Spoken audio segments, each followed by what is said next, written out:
Okay, good morning, everyone. My name is Nadan Rambo. I am an uh, emergency management coordinator here at LAEMD. I want to thank you all for being here today. We really appreciate all of you joining us for this crucial seminar on the fundamental part of disaster recovery process. Today we have a variety of guest speakers from various agencies to help sort of demystify the process of applying for individual assistance, to help us, understand our roles in the process and how we can better help the public. First, we have a quick thank you from our Assistant General Manager. I will turn it over to John Brown. Thank you, Nadan. I really appreciate you putting this together, and I thank all of you online for taking the time out to attend this. Recovery oftentimes isn't the sexiest part of emergency management, but it is our bread and butter. When the first responders roll away and folks are kind of left putting the pieces back together, it's our job as emergency managers to help navigate that process. And really provide those resources that will help them, get through their new normal. So, really appreciate you taking the time to understand the complex system that is individual assistance, and so it's oftentimes the safety net that will allow these folks who have went through what is probably one of the worst days in their lives to get back on their feet. And so, to the better that we understand the process and help navigate through that, the folks that need it the most will be able to get back on their feet as soon as possible. So thanks, Nadan. Really appreciate it. And thank you, everyone online. So back to you, Nadan. All right, thank you, John. In the wake of a catastrophic disaster, whether it's natural or man-made incident, the road to recovery can be long, arduous, and confusing. Residents might be angry, they might be afraid, they might feel lost after a really big tragedy. However, we can help them make that road to recovery by ensuring they have the best chance to receive any resources that they might need. Now, bouncing back from a disaster is not just about rebuilding structures; it's about restoring hope and stability. And the importance of timely and effective recovery efforts cannot be overstated. For many, the support provided by groups like FEMA, SBA, the Red Cross can be a huge difference to the person right after a disaster. Our seminar is going to focus on the crucial role that the government plays in supporting disaster-affected residents, particularly in helping them navigate the process for applying for individual assistance, whether it's financial aid, housing support, or access to essential services. We plan to help provide a lifeline to those who are struggling. We're going to talk about the different types of assistance available. We're going to talk about eligibility criteria, steps needed for applying. We're also going to talk about ensuring that the aid reaches people the most efficiently and effectively. Not all disasters meet the specific criteria for individual assistance from a number of groups. Because of that, we are going to be talking a little bit about nonprofits and how we can work with some other groups that can directly help people right away. So we're trying to give a very well-rounded view of the different sorts of things we can offer. Today with us, we have the city. I believe we might be getting something from Cal OES. We also have SBA, we have FEMA, and we also have INLA to talk a little bit about the other options for assistance, as well as some folks from the Maui Emergency Management Department in Hawaii. And they're going to be discussing a little bit about how they reacted to the wildfires out there and how they worked through the individual assistance process.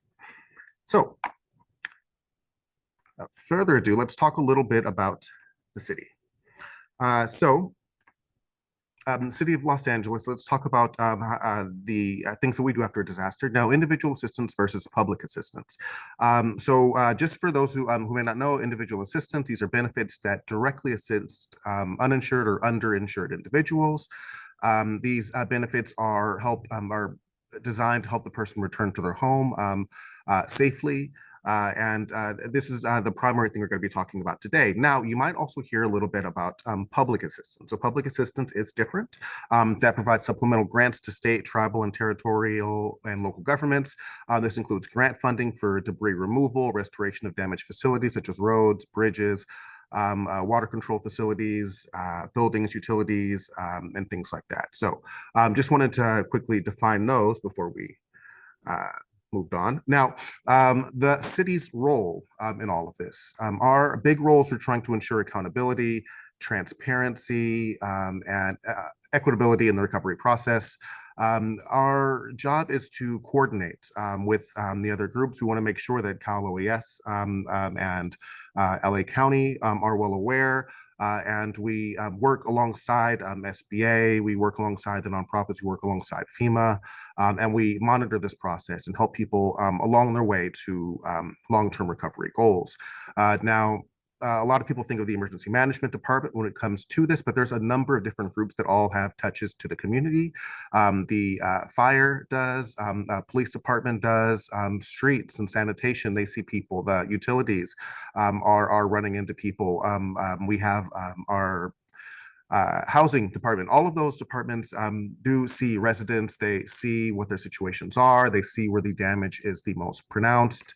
And in all of those places, they are aware of how bad things have gotten for different people and where the need is the greatest. So interagency coordination, we work with the council, with Cal OES, with FEMA, with SBA, to take people to neighborhoods in need. This is actually some footage after some mudslides, and we have is we connect with residents directly. We get their permission, and we bring in assessors who can come in and check out the damage. We gather this information from a number of different places, which is why that communication is so important. All those reports from the field, any knowledge about areas where there is severe damage, where people are unable to go live inside their homes, when there is utility shut off, all things like that. All of that brings information back to us, and that helps us to connect with those other organizations and make sure that when we're doing these damage assessments, we're all out in the right place. So individual home visits.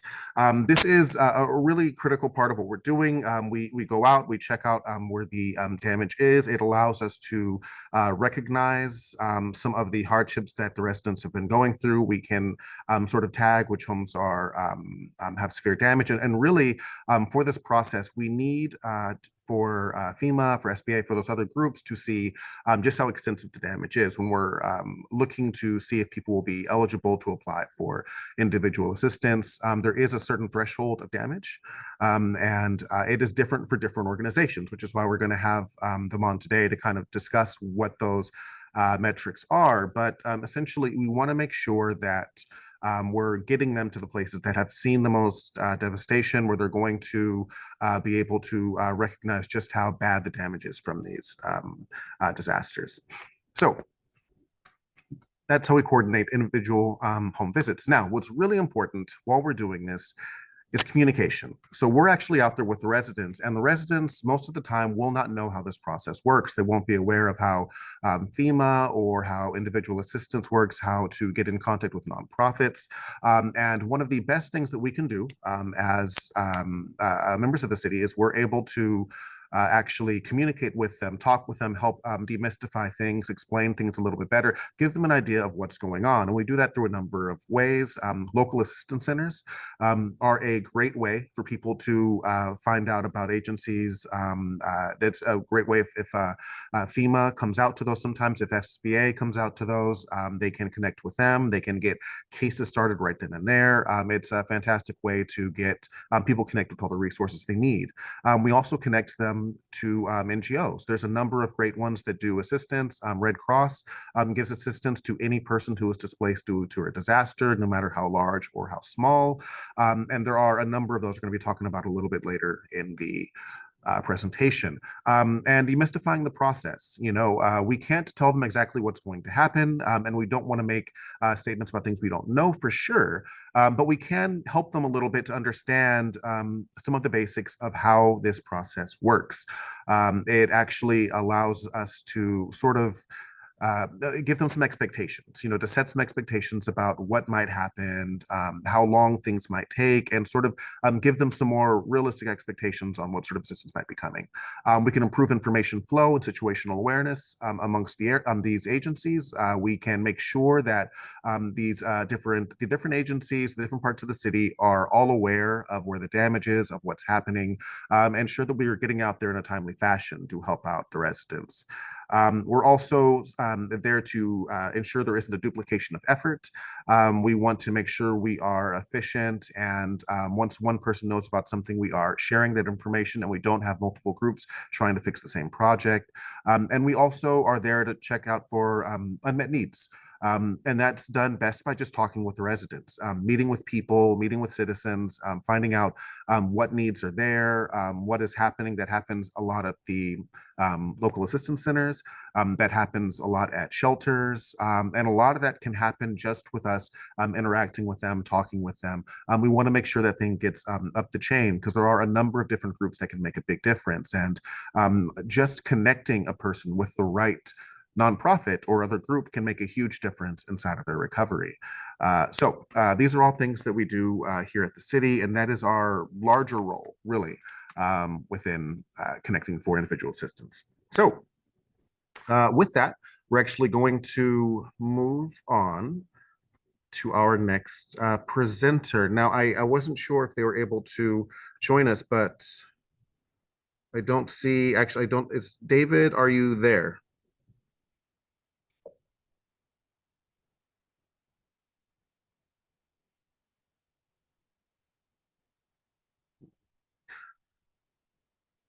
Okay, I got a message that David might be joining in a little bit late from Cal OES. With that, what we'll do is we'll actually jump forward just a little bit, and we'll go on to our next person and see if we can circle back when we're able to get them on. So for now, let's see if we can go on ahead and talk to FEMA, if you are available.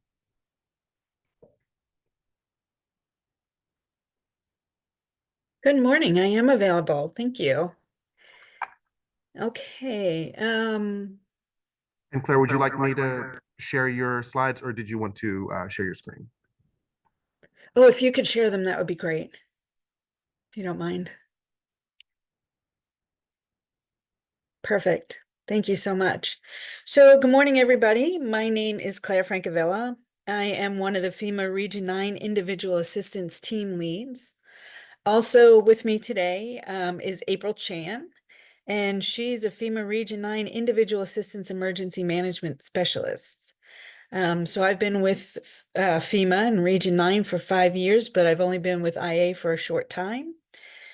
April has been much with IA for much longer than I have, and an IA guru, if you will. So if there's any questions that I'm unable to answer, she will be able to do that. So I appreciate April being on. So thanks so much for having us here today. I'm looking forward to speaking to you about individual assistance and the programs we can provide and how we provide them. As we find ourselves in fire, heat, and flood season, everything but locust season, I guess, it's a great time to learn and reiterate some of what FEMA does. This will be a high-level presentation of the IA programs. Getting into further details would take a lot longer than my allotted time. I could spend all day talking about what we do in detail. Hopefully there'll be enough time at the end for any questions you may have. And of course, you'll have our contact information if you would like to have further discussions. So all that being said, so FEMA provides federal assistance to recover from disaster events and rebuild infrastructure. To provide assistance, a disaster must first be declared by the President of the United States.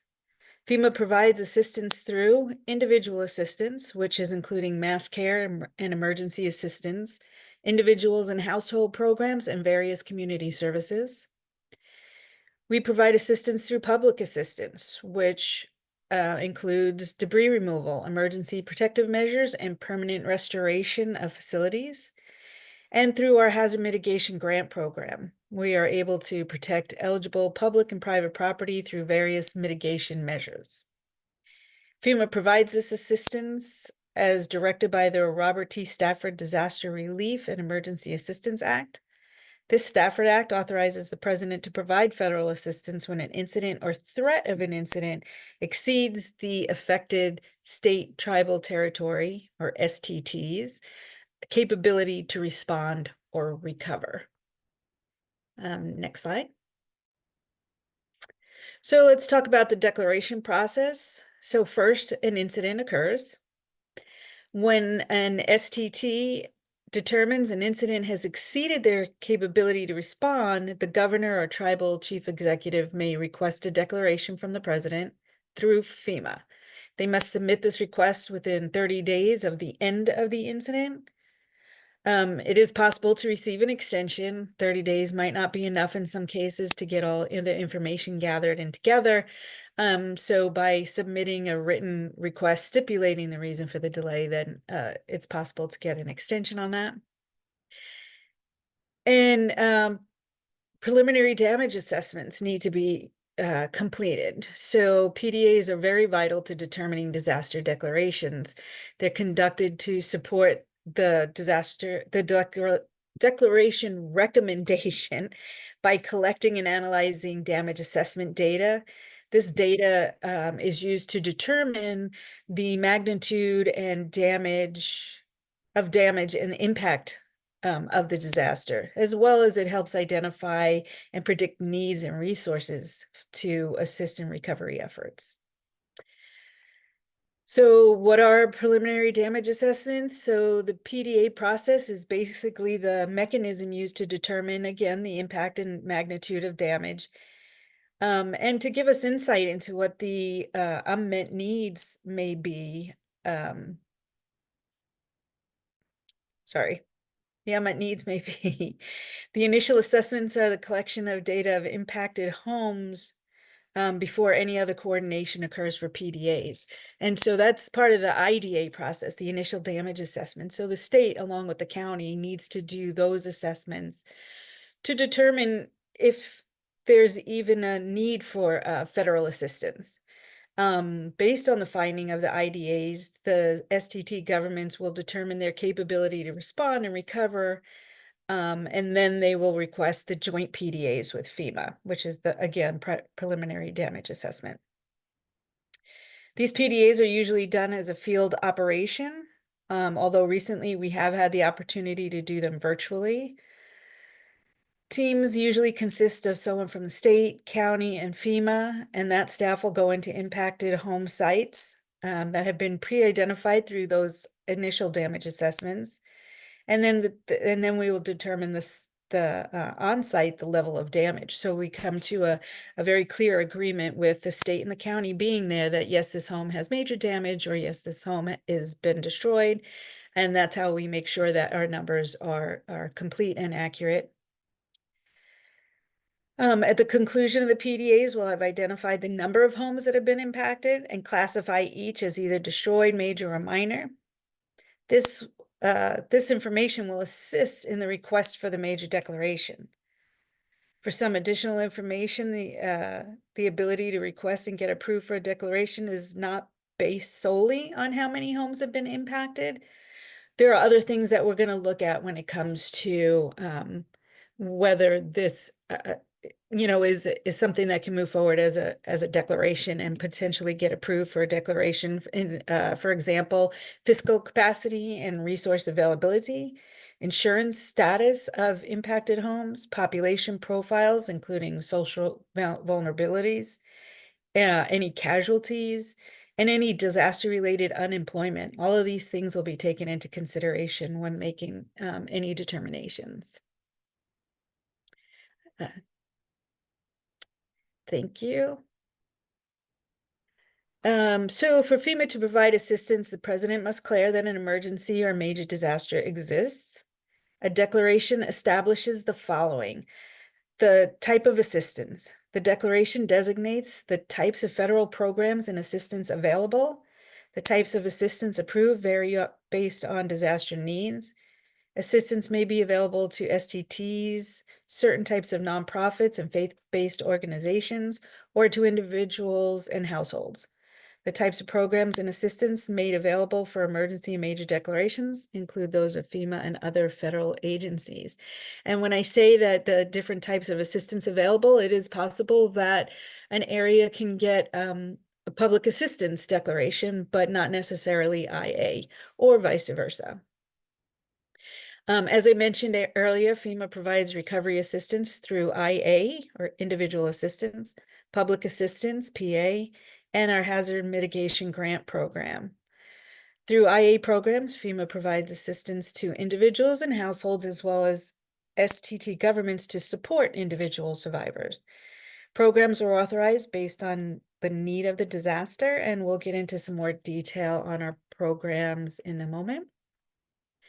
The declaration will also establish, the declaration will also establish a federal cost share. The assistance FEMA provides through its PA program and some types of IA are subject to cost share with the STTs. For IA, FEMA provides 100% of IHP housing assistance and other community assistance. However, IHP Other Needs Assistance, ONA, and Transitional Sheltering Assistance, TSA, are subject to a cost share.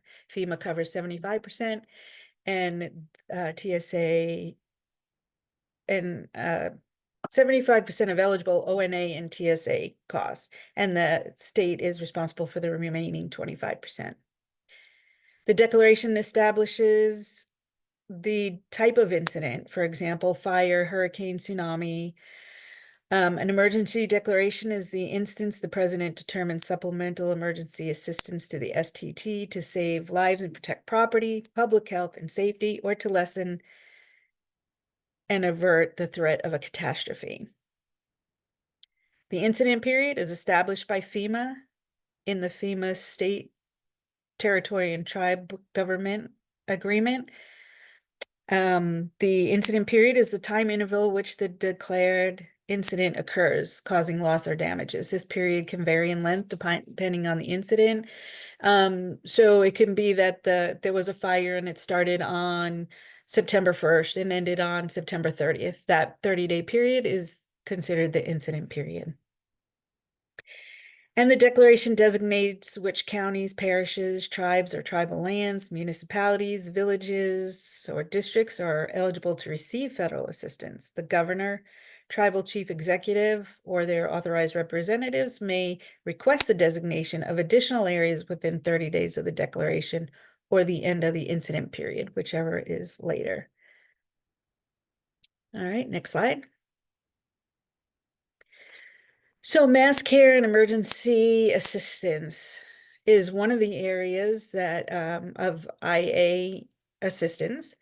This assistance is the provision of life-sustaining services to disaster survivors. Mass care services are provided immediately before a potential incident, during an immediate response to an incident, and during the beginning of the post-disaster recovery efforts. FEMA may deploy mass care staff and resources to the Joint Field Office and or the Emergency Operations Center. In the event of a declared disaster, all impacted survivors are eligible to receive mass care services. Mass care is comprised of 7 services. These services include sheltering, which is both congregate and non-congregate sheltering, feeding, distribution of emergency supplies, support for individuals with disabilities and others with access and functional needs, reunification services for adults and children, support for household pet service animals and assistance animals, and mass evacuee support. In addition to these 7 activities, mass care also supports transitional sheltering assistance, or TSA.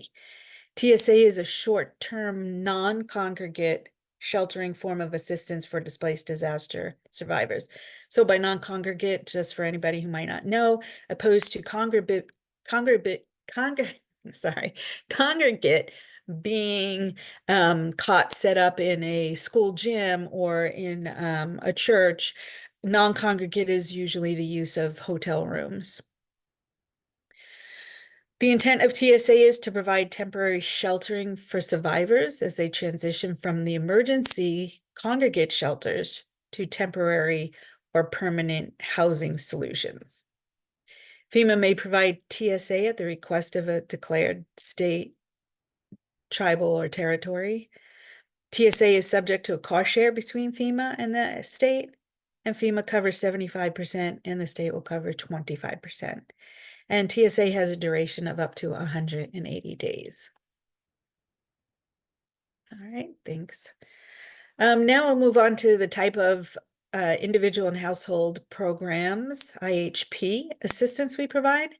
IHP assistance provides financial assistance and direct services to eligible individuals and households who have uninsured or underinsured necessary expenses and serious needs as a result of a declared disaster.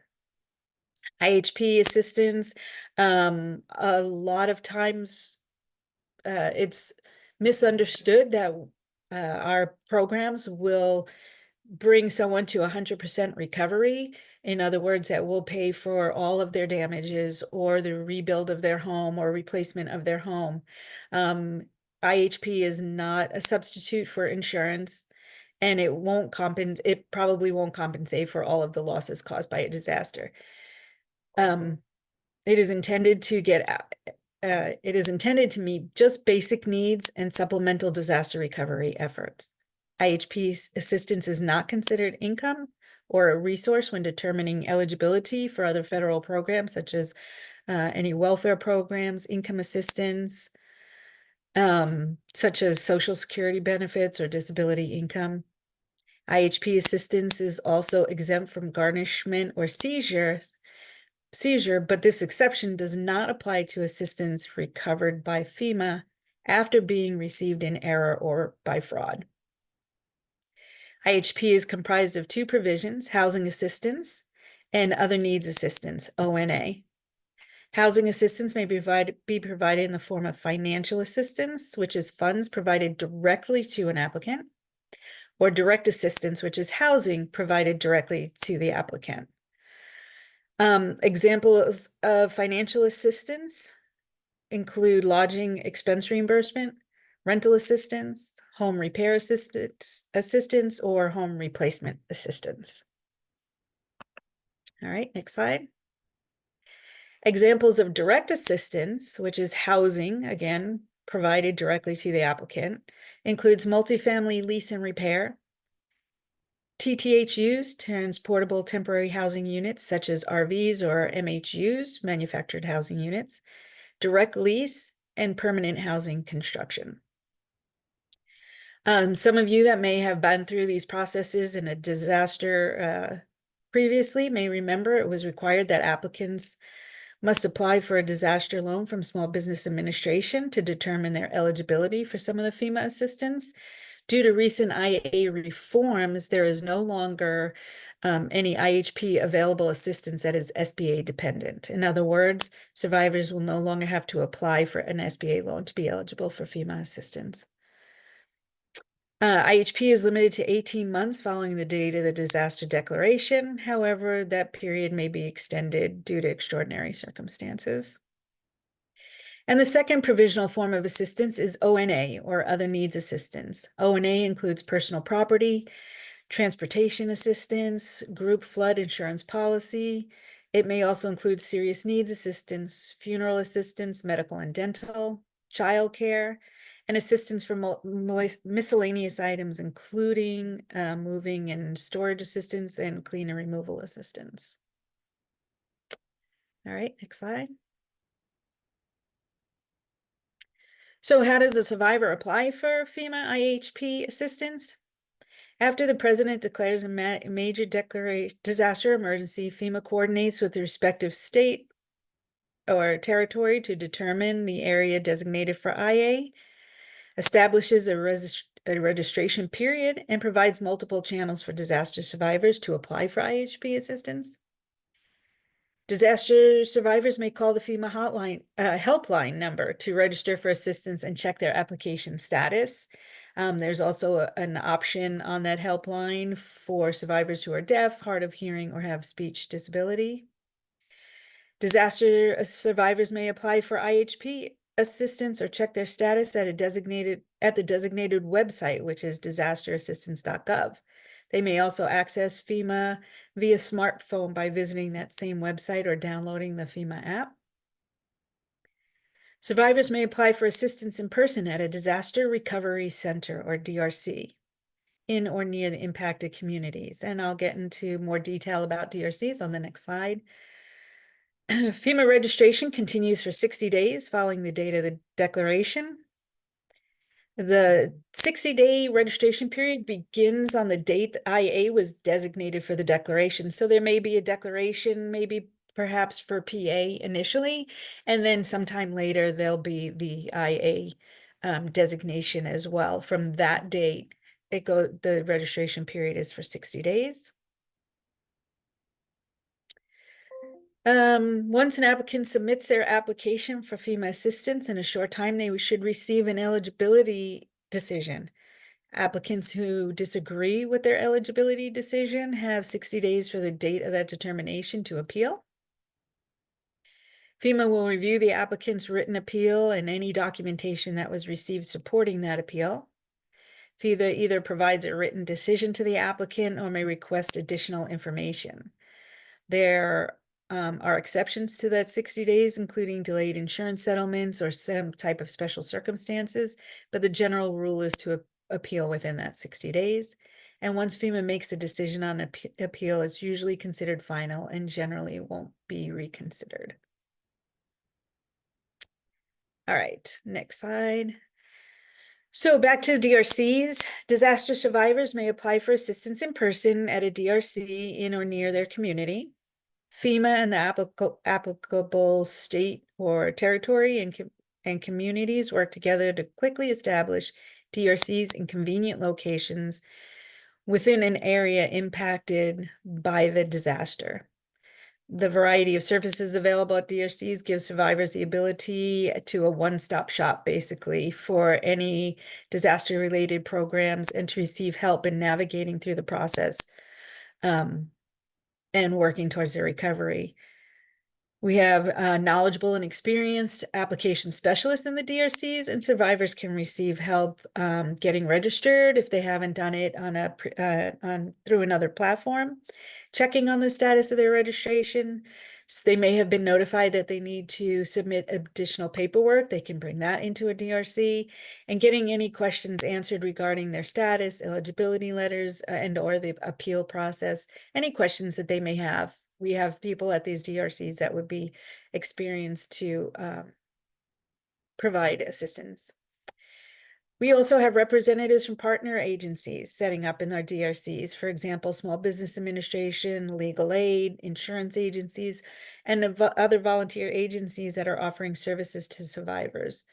The Red Cross, the Salvation Army, they all have the ability to come to the DRC. So this way the survivor can go around and find out what services are available and what they might need or haven't thought of yet. Replacing their driver's license, social security card. A lot of times those agencies will also be located in the DRC. So there are general conditions. We're back a slide, sorry. Yeah, there you go. There are general conditions that must be met before an applicant, for an applicant to be eligible to receive IHP assistance. An applicant must be a U.S. citizen, non-citizen national, or qualified alien. FEMA must be able to verify the applicant's identity. We will need to ensure occupancy and that the impacted home was a primary residence. We do not provide assistance for secondary residences or vacation homes. We'll ensure that the applicant's necessary expenses and serious needs are directly caused by the declared disaster during the time of the incident period. And we need to confirm that the applicant's insurance or other forms of disaster assistance received cannot meet their disaster caused needs. We want to make sure that we avoid any type of duplication of benefits. If they've received insurance for one thing, we can't provide assistance for that same thing. All right, next slide. Earlier, I mentioned community service programs. These programs may include disaster unemployment assistance, which provides unemployment benefits for economic loss of wages and reemployment assistance services to survivors who are not eligible for regular state unemployment insurance. DUA is a FEMA funded and managed in California by the California Employment Development Department. Disaster legal services, which provides legal aid to low-income survivors. Types of legal assistance offered could include help with insurance claims, recovery of or reproduction of legal documents lost in a disaster, help with home repairs and disputes with contractors and or landlords, the preparation of powers of attorney and guardianship materials, and also with FEMA appeals. Crisis Counseling Assistance, CCP, provides supplemental funding to eligible state and local government and non-governmental organizations to assist disaster-impacted individuals and communities. They assist with recovering from a major disaster through the provision of community-based outreach and services to address post-disaster mental and or emotional stress. This program is also FEMA funded within California. Technical guidance is provided through SAMHSA. And we have disaster case management. This is a time-limited process that creates partnerships between case management and disaster survivors. They will assess and address the survivor's disaster-caused unmet needs through a disaster recovery plan. Disaster recovery plans include resources, decision-making priorities, guidance, and tools to assist disaster survivors. Again, this is FEMA funded, and it's managed in California by the California Department of Social Services, CDSS, and locally executed by sub-providers like Catholic Charities and St. Vincent de Paul. All right. And lastly, we're going to speak briefly on Information Sharing Access Agreements, or ISAAs. So FEMA uses ISAAs to be able to share personally identifiable information, PII, with trusted partners. The reason why we would want to share this information is this information would give the state the ability to use this information for purposes of providing assistance, ensuring there are no duplication of benefits, and applicant status checks. A Code of Fair Information Practices is established by the Privacy Act of 1974. This act governs the collection, maintenance, use, and dissemination of information available that is maintained in systems of record by federal agencies. PII information permits the identity of an individual to be directly or indirectly inferred, including information linked or linkable to that individual. Examples could include name, personal address, and personal telephone number, amongst many other things. And so it's very important that we have these agreements to make sure that, you know, we are sharing with trusted partners and the intent of the information is very clear. People worry every day about identity theft, and so we want to do everything we can to avoid that. An ISAA is an agreement between FEMA and non-FEMA parties that provides the terms and the conditions of any information sharing, and it facilitates the exchange and receipt of recovery data. Again, the sharing of this information is very sensitive and should be handled with the highest regard for security. These agreements make it very clear on who we're going to share with and how we're going to share.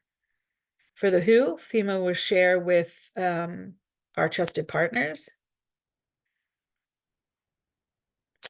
And for the how is just ensuring that those trusted partners are, handle that data responsibly. Having PII data and or access to this data comes with that responsibility. FEMA will notify our partners that receive this data of the terms and conditions for receiving the data, security procedures for access and handling the data, and the penalties for improperly releasing it. And again, that will all be stated in the ISAA. To get access, our partners in need will submit a completed ISAA request that will be reviewed. It will go through FEMA Legal, All pertinent signatures will be obtained and the agreement will be created.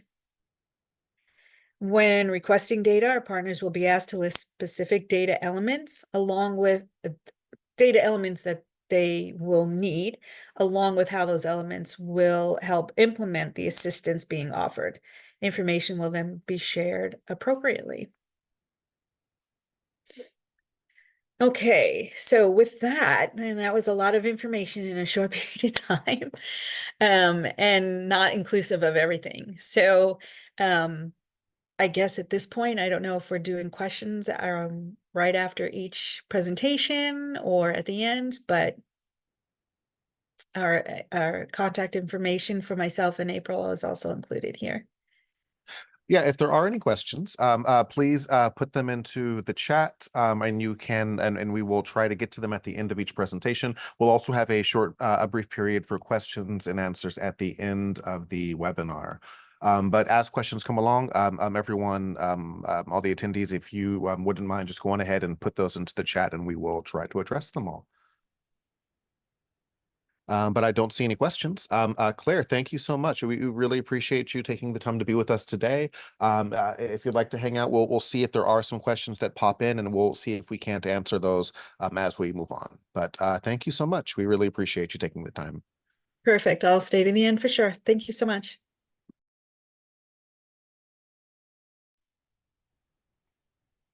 Okay, everyone, thank you so much for being here. We're going to jump on to our next presenter. Our next presenter is actually going to be Kevin Nguyen, who is here from the SBA, who has some slides he'd like to share to discuss how they move in a disaster. So, Kevin, all right, I see you got your slides already up. Thank you so much. I'll hand the floor to you. All right, sir. Thank you, Nate. And good job, Claire. It's always good when FEMA goes ahead of us on the disaster recovery. And I'm glad that you were there and you did an excellent job in explaining that. And I'll pick it up from the SBA standpoint here. Let me get to my screen. Okay. Nathan, can you see that? It is not a matter of if, but when a disaster will strike? Yes, we can see it. Okay, good. And that is true. Fires, earthquakes, especially hurricanes, we have a little bit of warning, but typhoons, you have a little bit of warning there, but something's going to happen at some point within most communities. And here's the regional disaster risk for all the regions across the country. As you can see, severe storms in Region 2. Over in Region 9, which is where we're at, severe storms, we have floods, volcanoes, earthquakes, wildfires, tsunamis. We had the pandemic, the economic downturn from that. Region 8 has severe storms. So there's a lot of different disasters that can take place across the country. Right now, we're supporting down in Louisiana, Hurricane Francine, which came ashore and damaged or destroyed 400 homes.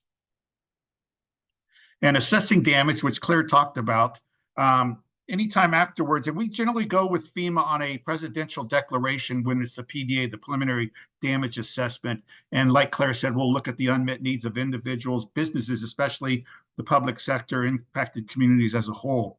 There's smaller disasters. The states may request only SBA, and that's where only SBA would go out with the local emergency managers and look into the damages that they have come up with. And what we do, that would be a administrative or agency declaration. As I mentioned, when the state and tribal governments request a preliminary damage assessment, FEMA, SBA participates along with FEMA, the state, and local agencies to verify the damages that the local authorities have previously assessed. We can be virtual, which was really popular during the pandemic, or it's on site, which is what's really going on now, or it could be an overhead, meaning that planes will fly over and assess the damages from there, which they did for Hurricane Francine. As I mentioned, when the state or government requests from SBA, there's an administrative or an agency disaster declaration. And once again, those surveys can be virtual or on-site, depending on access to the disaster damage. Disaster declarations. These are the types of disaster declarations that are most common.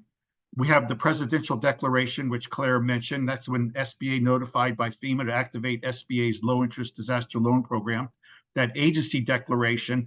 And our criteria for the agency declaration is there must be at least 25 damaged homes or businesses to activate SBA's low interest disaster loan program. So our criteria is very much lower than FEMA's when we do that agency declaration. The governor's certification is when there's like a bridge that has gone out, or there's a road like on Highway 1, a road was washed away during the winter storms. 5 businesses must suffer substantial economic damage to be eligible for SBA's disaster assistance program. And they'll certify that. We also have SBA Secretary of Agriculture Sec Ag declarations, and those are generally for drought and winter storms, freezes, anything along those lines. That activates the Economic Injury Disaster Loan Program, which I'll speak to later on. A Secretary of Commerce declaration is when there's like a salmon fisheries aren't up to, they're running low that year because of something that has occurred in the ocean. Also up in Alaska, maybe the crabs or the red crabs aren't hatching like they used to. That would be a Secretary of Commerce declaration, also activates the Economic Injury Disaster Declaration. And something new that has come out within the last year is a rural area declaration. And that's one damaged home or business to activate our program. And that's only available when FEMA has declared a public assistance disaster declaration. SBA can go in there and we can look for one home or business, or that can be reported from the emergency manager, and we can activate our program then for the entire county. So what are the programs? Well, we offer low interest loans to businesses of all sizes, nonprofits, homeowners, and renters not covered by insurance or any other recovery funds.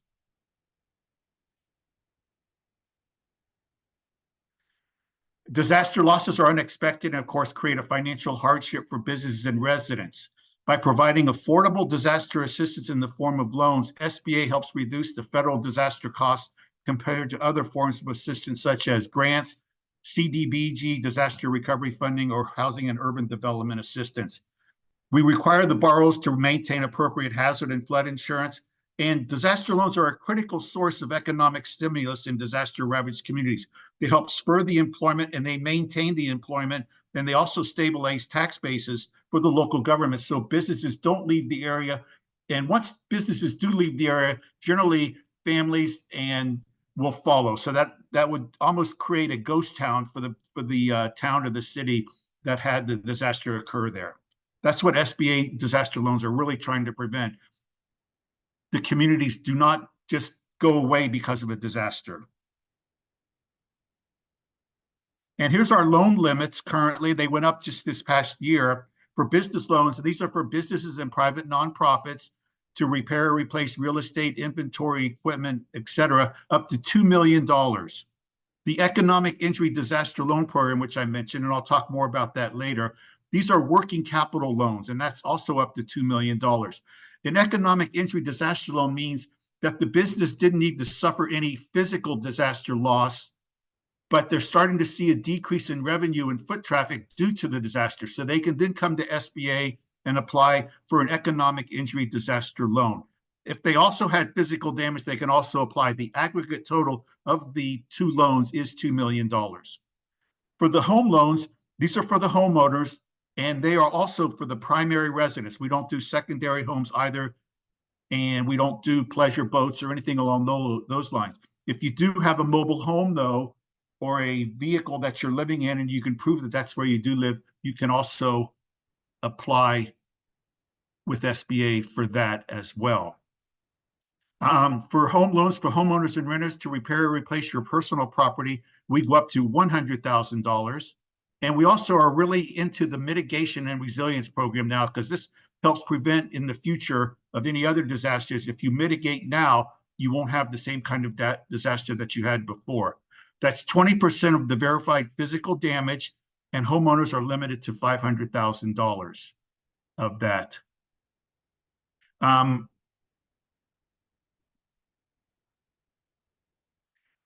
And this is what I was just talking about. Disaster mitigation is the effort to reduce loss of life and property by lessening the impact of disasters. Disasters can happen at any time in any place. Not preparing can have dire consequences. Disaster survivors may qualify for additional funds for mitigation projects. As I mentioned, 20% of a verified physical your verified physical damages, you can get additional money. So if you had $100,000 in physical damage losses, you can get an additional $20,000 to mitigate whatever you needed at your home or business, such as sump pumps, retaining walls, things along those lines. If you're out in California, if you need additional roofing that is resistant to fires and embers falling on it, you can get for that as well. Wind and tornado mitigation for tornadoes, you can get safe rooms in your house. And earthquake mitigation, you can get window film to prevent shattered glass injuries and anchor rooftop mounted equipment. And as I mentioned, you get up to 20% of the total disaster damage. Usually it's the physical damage there. And for every $1 invested in disaster mitigation provides an additional average benefit of $6 to American communities. This was done by the National Institute of Building Sciences, which SBA Disaster works with. Mitigation efforts also provide significant savings in terms of safety, property protection, and continuity when communities are struck by river or coastal flooding, hurricanes, earthquakes, or wildfires. Why do you want to apply for an SBA disaster loan? Well, we have low interest rates. Currently, they're 2.688 for this quarter. There's no cost to apply. Loan terms go up to 15 to 30 years, which makes recovery very affordable. There's no prepayment penalty, and funds can be available prior to an insurance settlement. SBA always stresses that to apply right away. Don't wait for an insurance settlement, because SBA can get those funds dispersed into your account and then take insurance proceeds when they come in and lessen the loan amount that we had given to you. There's also a 12-month repayment deferment with no accrued interest. Interest rates are fixed for the term of the loans, and most SBA disaster loans are approved at the low interest rate. If you are approved, there is no obligation to take the loan as well. There's three criteria for SBA disaster loans. The eligibility, obviously you must be in a declared area, the damaged property, the business, or the primary home. Applicants must have a credit history acceptable to SBA. Since SBA is their own loan underwriters, we do all of our work in-house. We're a direct lender from the federal government. Unlike the regular SBA, we don't go outside of the SBA to a bank. Our credit underwriting criteria is a lot more lenient due to that, because we'll take into consideration that these are victims of survivors of a disaster. So we'll look into that. If they do have poor credit, we'll help them work through it. Applicants must also show the ability to repay all loans. With SBA disaster loans, you get 3 chances to come and get a loan from SBA. If we decline you for a lack of credit, you can fix your credit and then come back within 6 months and reapply again. And then if you're declined again for any other reason, we'll give you an additional 30 days to remedy whatever it was that you were declined for, to come back to SBA and see if we can get you a low interest loan to help you on the road to recovery. Hazard insurance is required for all secured loans, and those are loans over $50,000 now. And flood insurance is required by law for properties located in special flood hazard areas. And the application process. So there's 3 steps to apply. In presidential disaster declarations, survivors should register with FEMA at disasterassistance.gov or 800-621-3362. Apply for an SBA disaster loan. As Claire mentioned, you don't need to come over to SBA anymore. This was effective March 22nd of this year, but you're strongly encouraged to apply. It gives you more chances to get you on the road to recovery. If you're not getting the assistance you needed from FEMA or any other agency, you can still come to SBA within the 60-day period until the deadline, the filing deadline. You can apply online at lending.sba.gov. The filing deadline, as Clara mentioned, is usually 60 days from the declaration date. If the state requests to FEMA and they approve, it can go longer than that. And SBA will always follow whatever FEMA decides to do on filing deadlines. For economic injury, it's 9 months from the declaration date.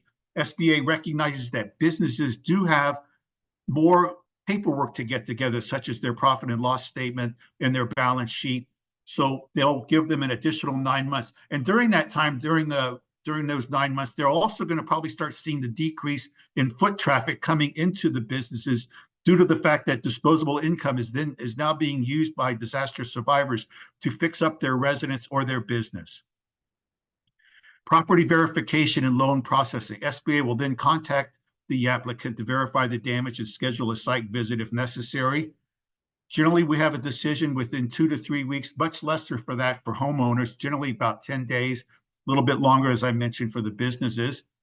And once the underwriting process is completed and a loan approved for documents and a loan approved, closing documents are sent via email to your Unified Lending, ULP, Unified Lending Platform account. After the borrowers review the loan closing documents, if eligible, they can get a secured loan or they can get an unsecured loan.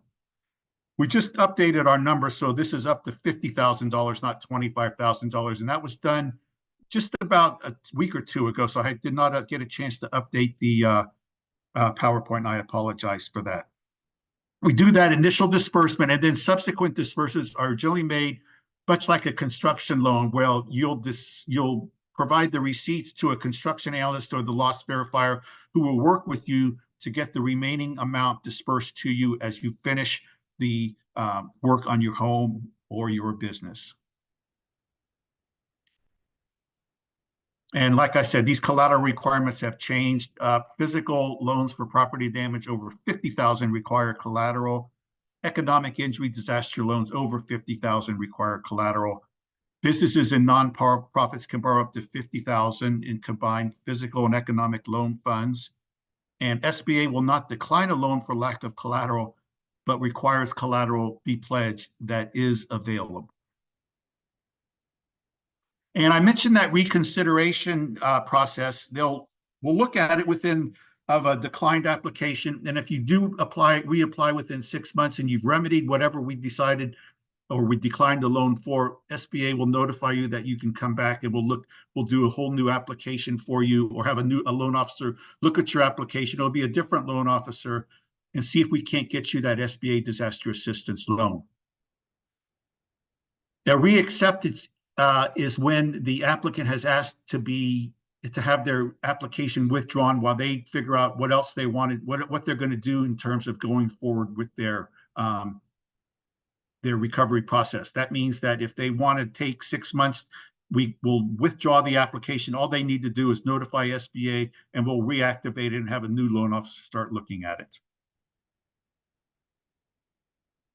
As mentioned, the filing deadline for physical damage is 60 days from the declaration date. That economic injury deadline is 9 months. And as I mentioned, FEMA, as the lead federal disaster agency, may extend the filing deadline from a request from the state, whatever state that we're working in.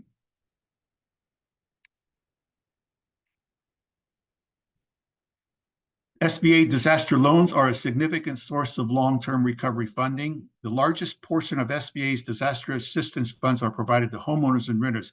Over 80% of SBA disaster assistance loans nationwide do go to homeowners and renters because there's a greater number of individuals impacted by the disasters than the businesses. SBA wants homeowners to get back home as quickly as possible. And we want businesses to get back to business. We've had a significant role in assisting communities and businesses recover from disasters beginning back in the Eisenhower presidency. 1953 was when the SBA was formed. During our country's catastrophic pandemic and post-COVID recovery, Administrator Guzman, head of the SBA and the voice in the President's Cabinet for the 33 million small businesses, joined the Biden administration to working across the federal government to ensure small businesses and startups get the resources they need to continue to innovate, grow, thrive, and recover to enhance America's global competitiveness. SBA continues to expand this whole of agency approach effort in our mission throughout the U.S. and its territories. And a little side note on that, what the SBA is doing in disaster recovery is we're getting the whole of SBA. So all the programs within the SBA, such as contracting and SBIR, Small Business Innovative Research, all of these come back together when there's a disaster and go into that community and help them all recover rather than just the disaster assistance program. So we open up the entire or the whole of SBA to a disaster-stricken community.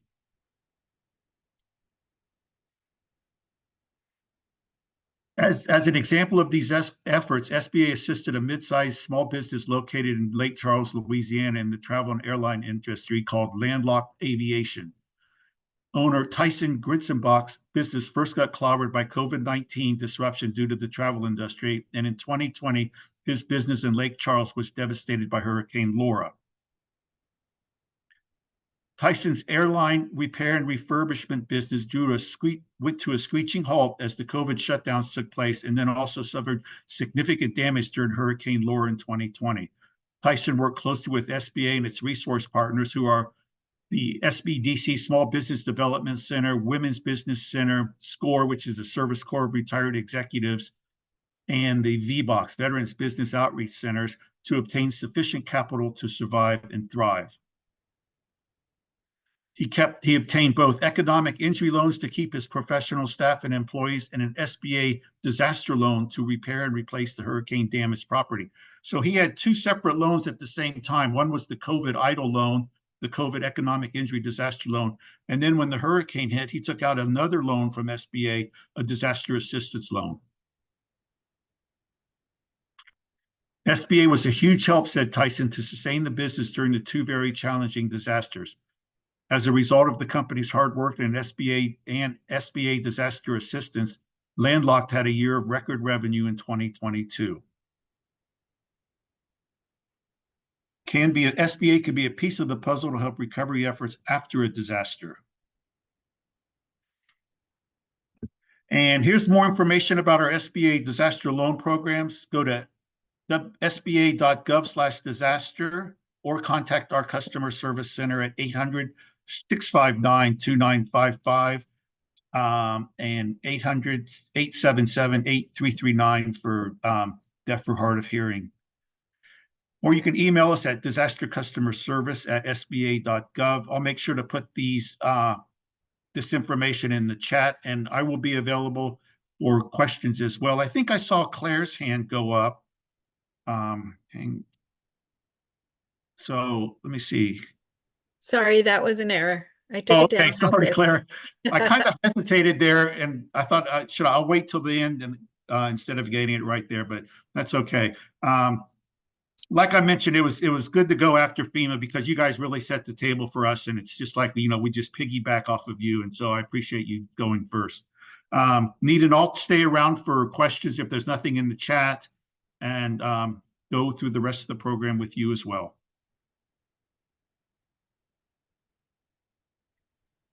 Okay, fantastic. As of now, I don't see anything inside of the chat as far as questions go. So yeah, but everyone, if you do have questions, feel free to go on ahead and put them in there, or you can raise your hand and we can see if we can move over to you. But Kevin, thank you so much for that presentation. I think a lot of people don't realize all the things that SBA does, and usually they hear, small business, and they think it's only for businesses. Yeah, that's so true.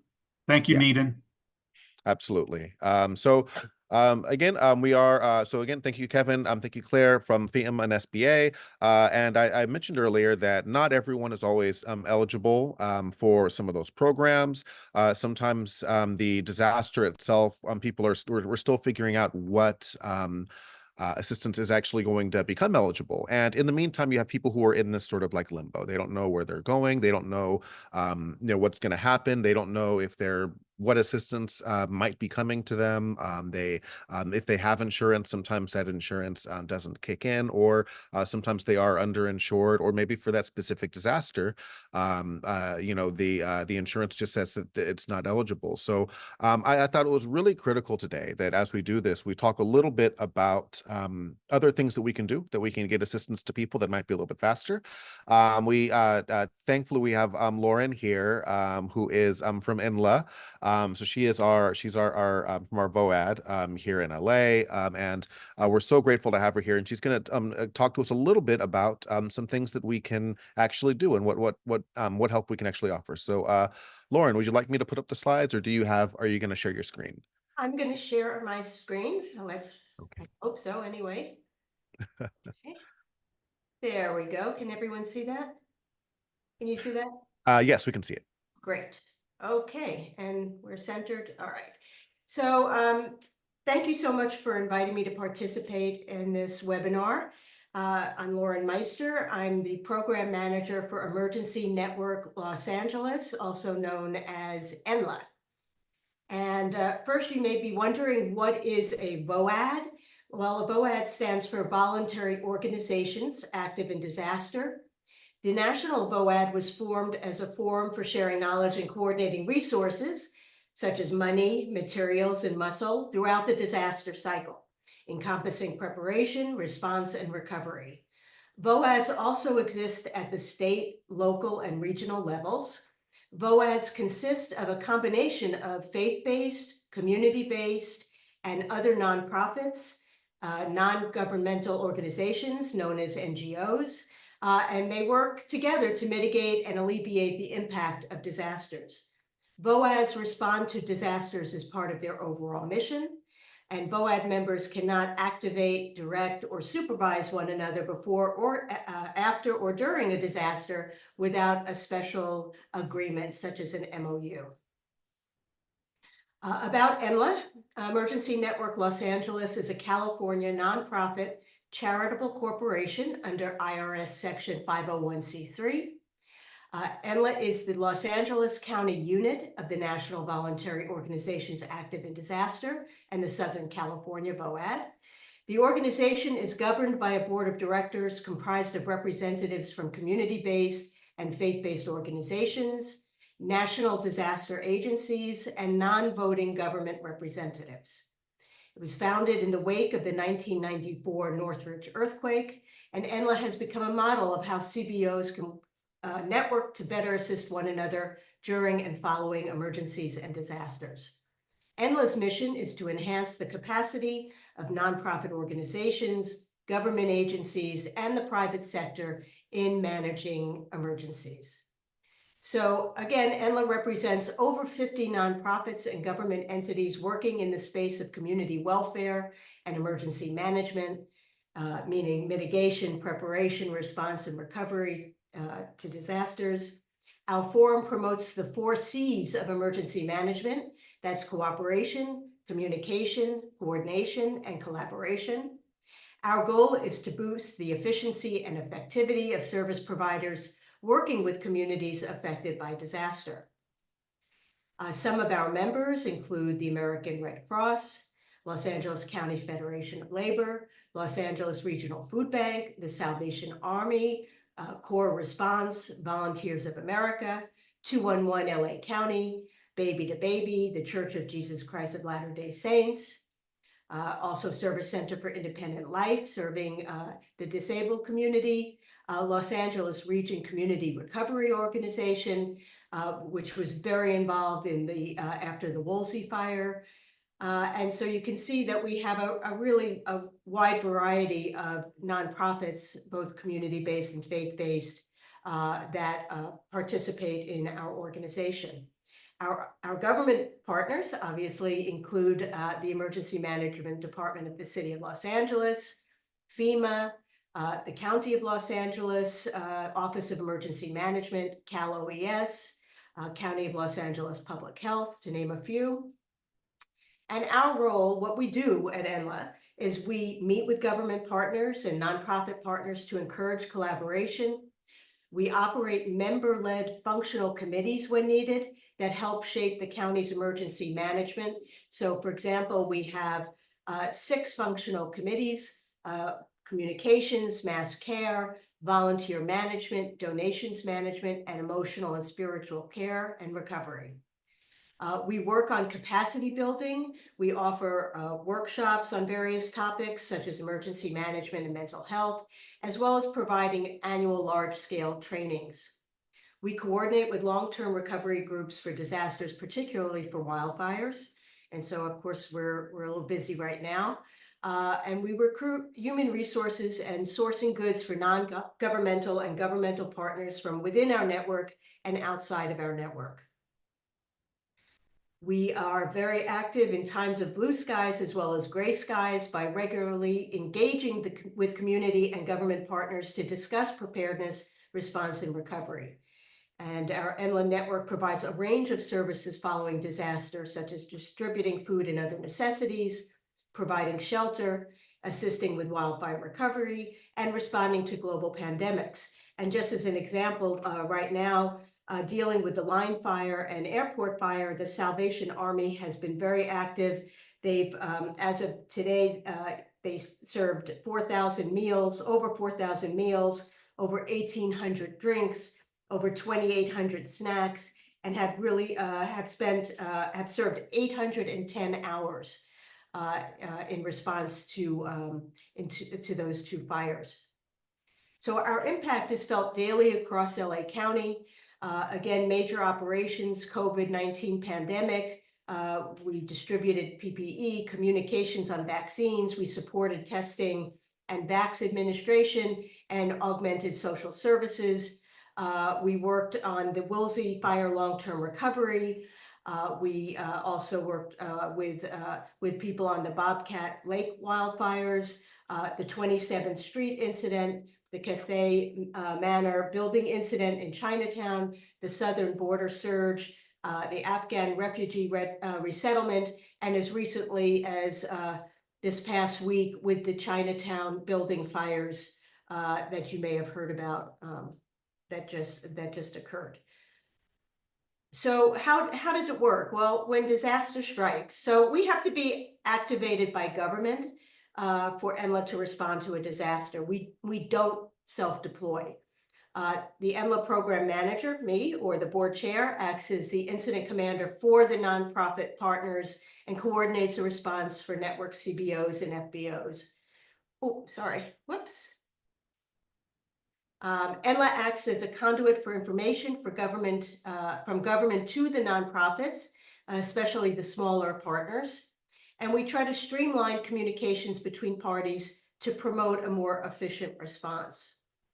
And examples of services, again, provided after disaster.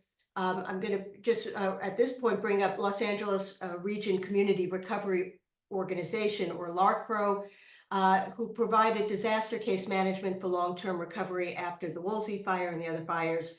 And the process is focused on empowering the survivor to take responsibility for their own recovery, while a disaster case manager partners with them to navigate and obtain the resources required to recover. We use a whole community approach. We believe in a whole community approach with the goal of building resilience and strengthening communities. A whole community approach involves the participation of individuals, families, and households, neighborhoods and local businesses, community and faith-based organizations, NGOs or non-governmental organizations, and local, state, federal government, and tribal communities. Why is it important that we have inclusive planning? Well, it's estimated that over 22% of LA County's total population of 10 million people exhibit 3 or more components of social vulnerability.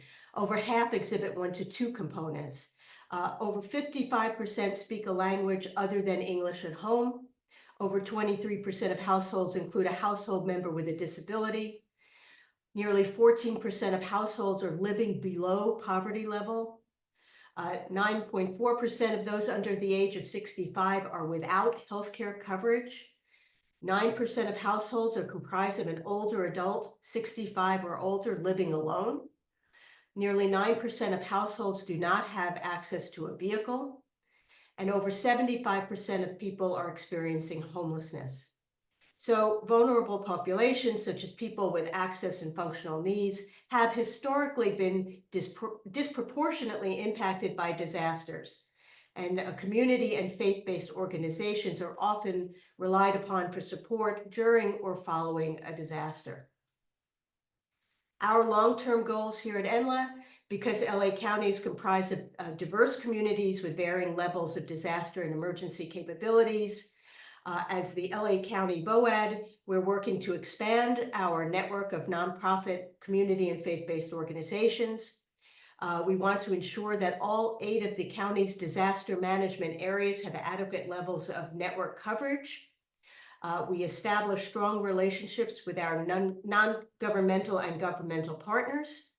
We employ preparedness and response trainings, especially for network members and communities with a high proportion of AFN and other vulnerable populations.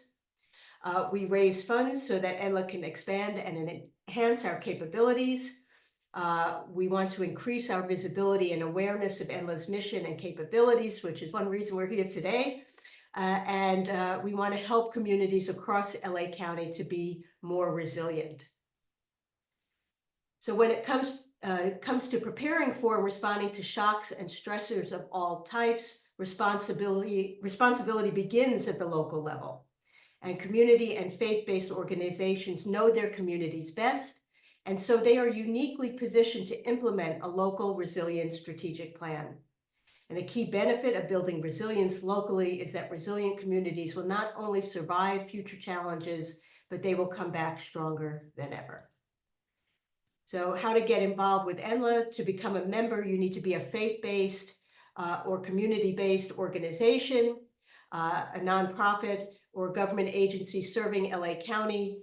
And so we are really encouraging people across organizations across LA County so that we have better coverage. And of course, if unable to join, we take donations and volunteers. And thank you so much for including NLA in this webinar. And if you have any questions or comments, I will be around. And this is our information. Thank you.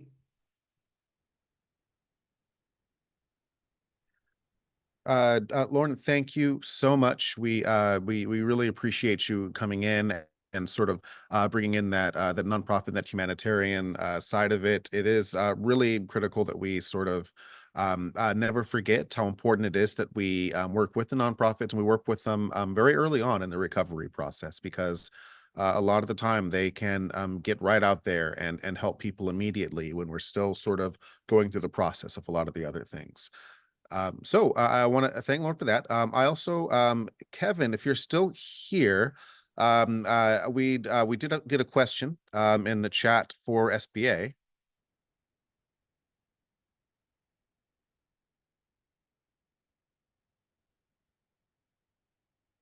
Oh, Kevin, you are muted if you're talking.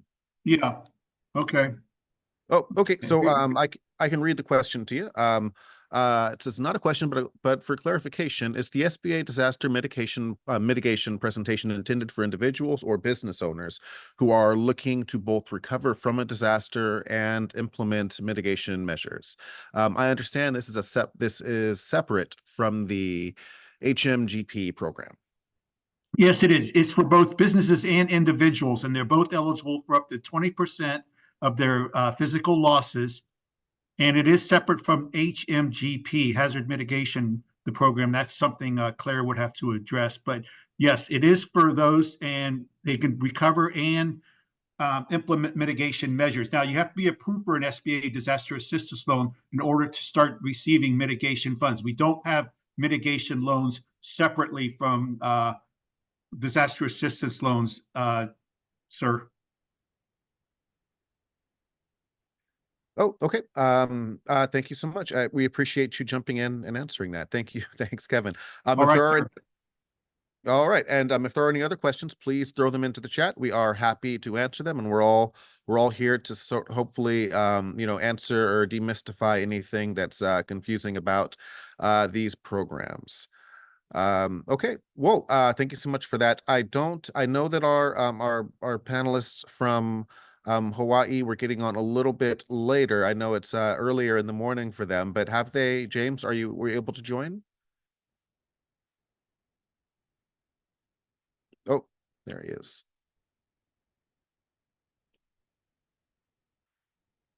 James, let me just bring you on over.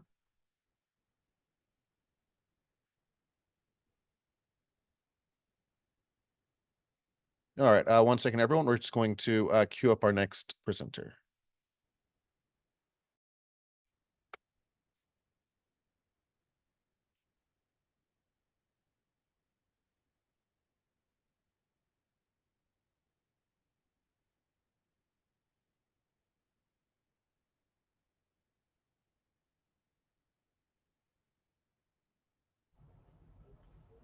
All right, James, you there? I have a mic now, but I don't Perfect. see the camera or how to share on my side. Okay.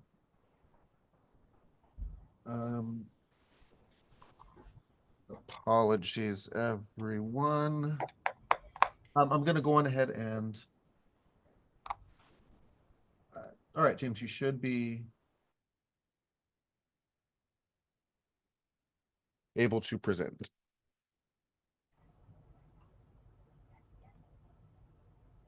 Okay, I see some controls on the bottom now. All right, thank you so much. Would you like me to share your slides, or did you want to share your screen?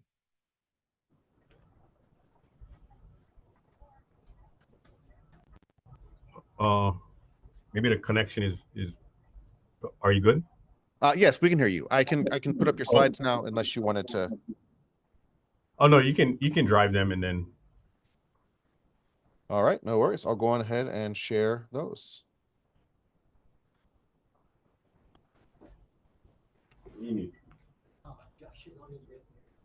Tell them no. Tell them stop. Tell them stop. Tell them stop. Tell them I'm good. I'm good. All right, there you go. James, thank you so much for being here today. And James, I'll let you introduce yourself, but we really try to have a couple of real world examples. We wanted to ask to talk to James a little bit about the Maui wildfires. We all saw those on the news. We saw the devastation, and we wanted to hopefully learn a little bit and hear some firsthand experience on those recovery efforts after a major disaster. So without further ado, I will pass it on over to you, James. All right. Aloha from Hawaii. I am James Barros, the HEMA administrator here in Hawaii. In August of 23, I was on the job for about 5.5 months when the wildfires occurred. Maybe 2 months before that, I attended my first National Emergency Management Agency, the NEMA, from all the emergency managers from across the country. And one of their talking points continued to be that recovery was a hard piece to get done. I could not relate to that. I can now. They were absolutely correct when they said the recovery piece is much more complicated, more difficult. It's I think our response efforts are very synchronized, and people come in, they know exactly what they're doing. On the recovery piece, for the past 10 months, I felt like I was herding cats, even worse than cats. But anyway, I just have a couple of slides, a couple of timelines that will show what we did and some of the challenges that we had with individual assistance that bleeds into public assistance because of the non-congregate sheltering. So if you, I just have 2 slides with some timelines, and I'll talk through those. So as you can see, August, September timeframe, the fire is on August 8th. That day, there's 3 fires on the island of Maui, and there's 3 fires on the island of Hawaii. So the state's looking at 2 islands that have brush fires going. We're in a red flag conditions from the National Weather Service. So the winds are just below 70 miles an hour. So we don't have really what we would help battle these fires would have been aircraft, both military and civilian. So we don't have that on the island of Maui. The fire department is stretched thin because of these 3 different fires. The fire that eventually takes the island, the town of Lahaina, sparks up again after lunch. There's a morning fire.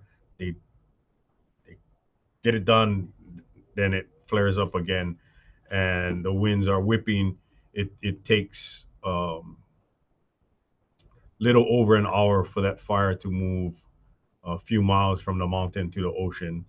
And as you can see there, it's not a very big area, about 9.2 square miles, but the density of the homes there, the amount of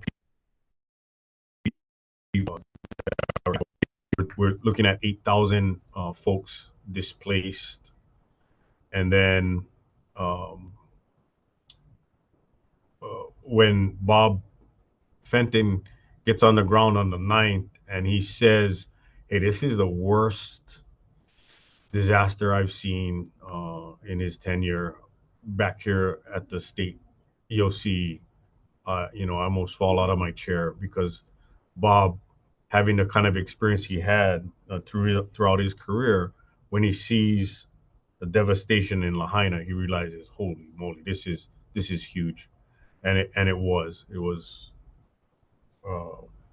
as far as right now, we're at about 3 billion and climbing.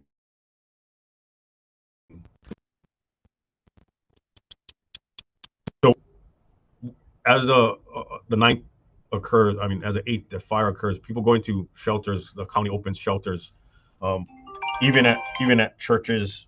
So churches, counties, all over the island, they're just kind of in these shelters. On the Saturday following the fires, the administrator for FEMA came down.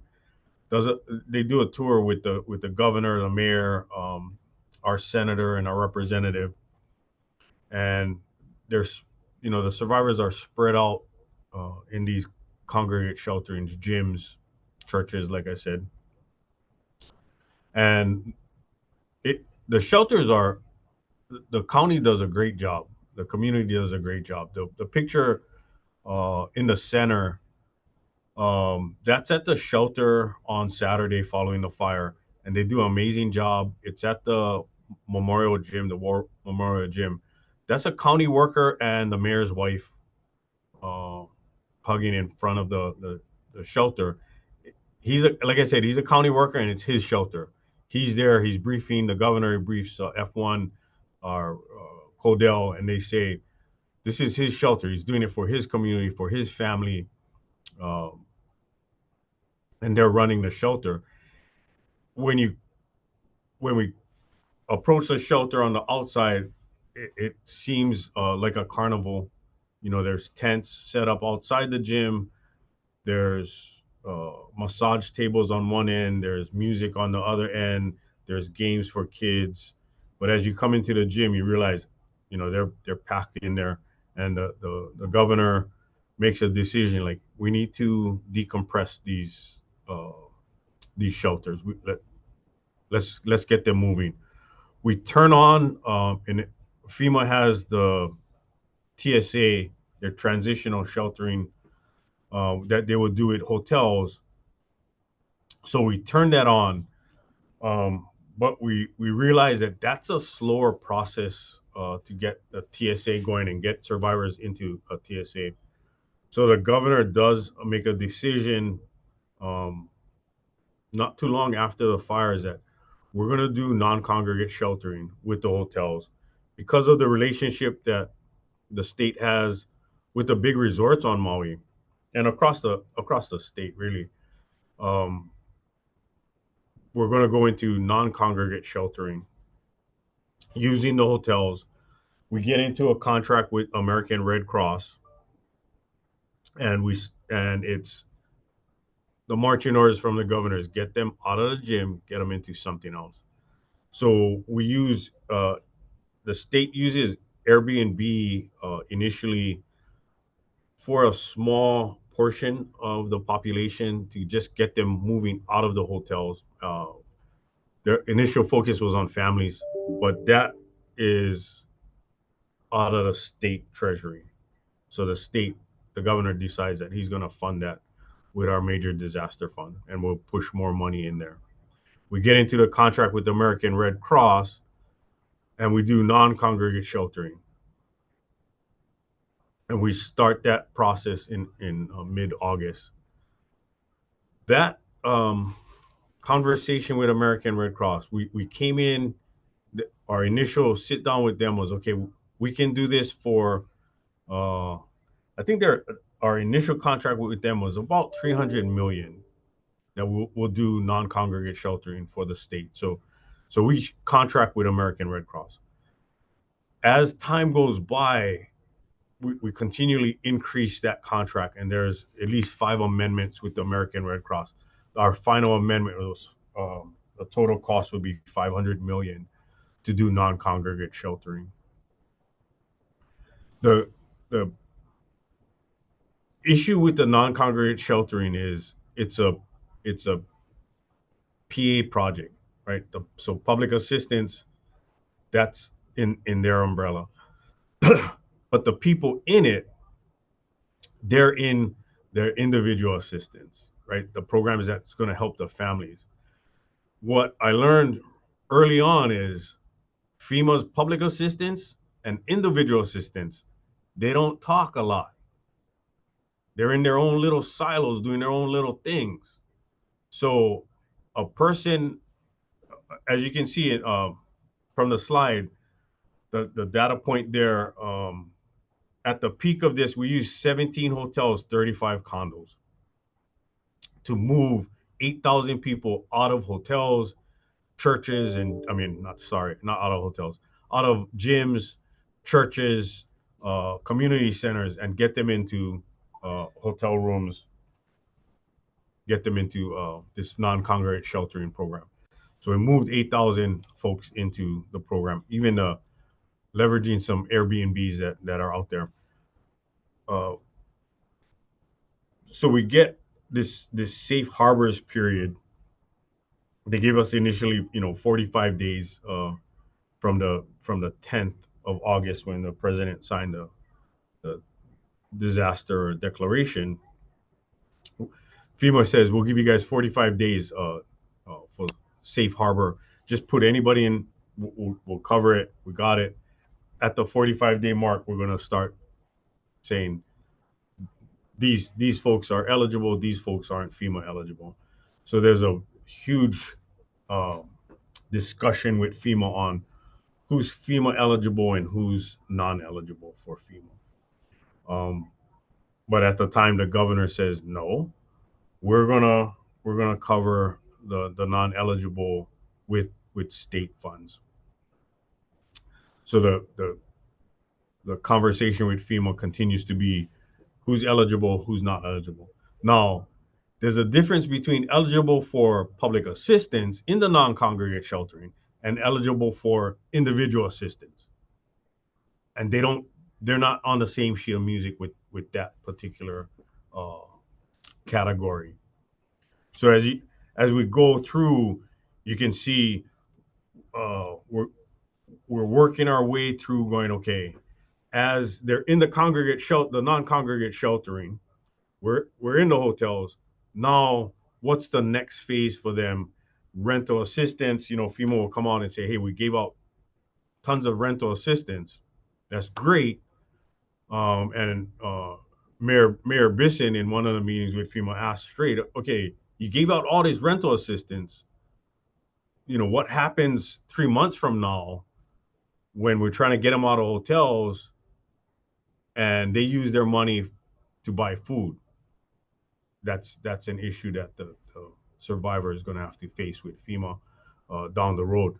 So Mayor Bisson is very clear with FEMA and with FEMA on as we come out of the non-congregate sheltering and we go into some individual assistance programs, for example, the direct lease or rental assistance.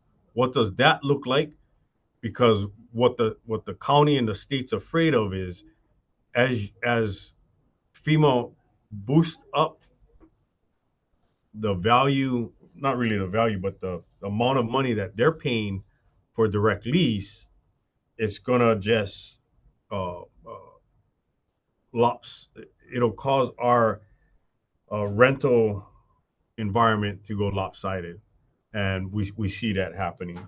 But we can see in that October timeframe, we really start to evaluate, who's eligible, who's not eligible.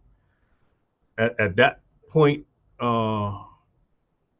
it's about 3 months where now FEMA is starting to secure some direct lease properties. Their contractors out there, they're looking for it, they're trying to find it, and they're trying to find these direct lease properties.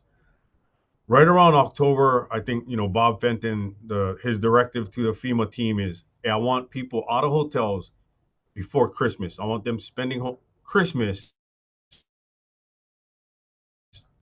in some kind of direct lease, so out of hotels, which is a great plan.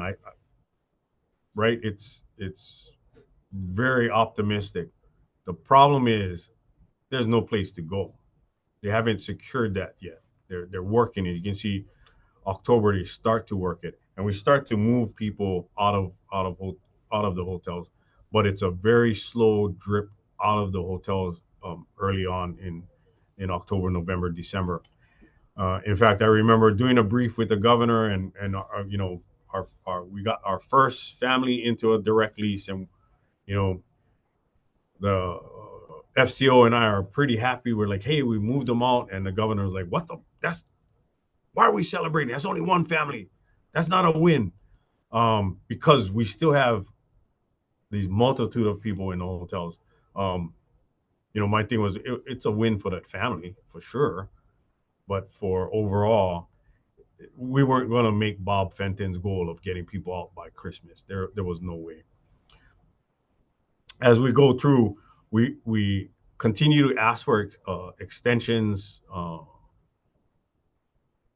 for the non-congregated sheltering as a PA project. So you can see on November 19th, Safe Harbor ends. So for that whole first period, we got FEMA to say, hey, we'll cover it. There's no 90-10 split. It's 100%. Again, the problem is 100% for those that FEMA says is eligible for non-congregate sheltering. So we constantly have that conversation with them.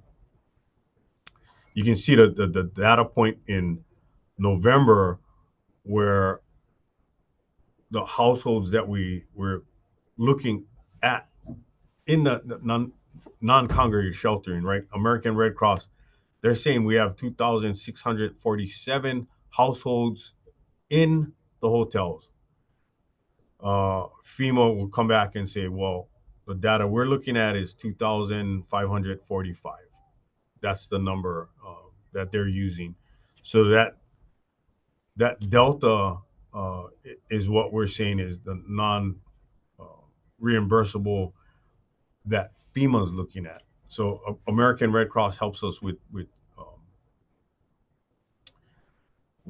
generating those numbers and then helping us kind of discriminate all these different categories that FEMA is using. One of the big challenges early on is the data sharing agreements with FEMA and all of our partners. as a SCO, as a state coordinating officer, I signed a data sharing with FEMA. I said, hey, I'm representing the state of Hawaii. We want to share data. We have to share data.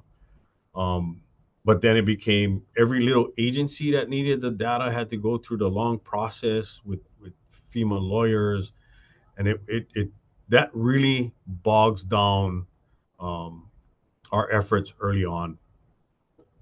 So, August, September, October, November, we're still. It seems like we're dragging our feet on this data sharing. As I sign with FEMA, I contract with American Red Cross to run this non-congregate sheltering program. It's just this pushing and pulling with FEMA and the data sharing. So as we work our way through, we continue to have those conversations with FEMA, American Red Cross, and Department of Human Services here in the state. They'll pick up the the disaster counseling. So there's conversations between what the American Red Cross is doing. That line there, American Red Cross will provide shelter resident transition teams, their SRTs. But how the challenge was getting the Red Cross SRTs to move them across the spectrum and then hand them off to their disaster case management teams. So that was a that was a struggle on that side. Again, part of the struggle too was the data sharing between my state of Hawaii Department of Human Services and American Red Cross, who I as a state contracted to run this program, and then with FEMA. So that data sharing was very it was something I brought up with the administrator for FEMA, going, this is absolutely ridiculous. As we're trying to service the survivors. So on the bottom, you can see where we had these disaster centers, the DRCs. We have a few on the island that FEMA, HAIMA, and Red Cross, and everybody's help manning. Small Better Business Bureau is there. Everybody's there. And what we start to do is we start to consolidate into one big, eventually that yellow line, the Lahaina Civic Center, becomes our main hub. You can see we keep it open till April. As we get into December,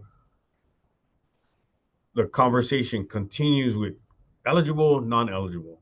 So at the very top, you can see state rental assistance program. So the state of Hawaii pushes funds to the Department of Human Services, who stands up the RAP program, and they help as we identify, okay, this family is truly non-FEMA eligible. So the state made the commitment that we're going to take care of this family.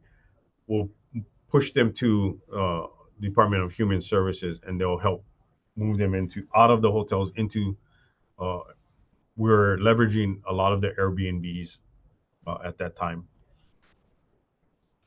and then that in December, that second bullet, FEMA pops up a red star cluster saying, "Hey, there's an issue with your non-congregate sheltering, state of Hawaii.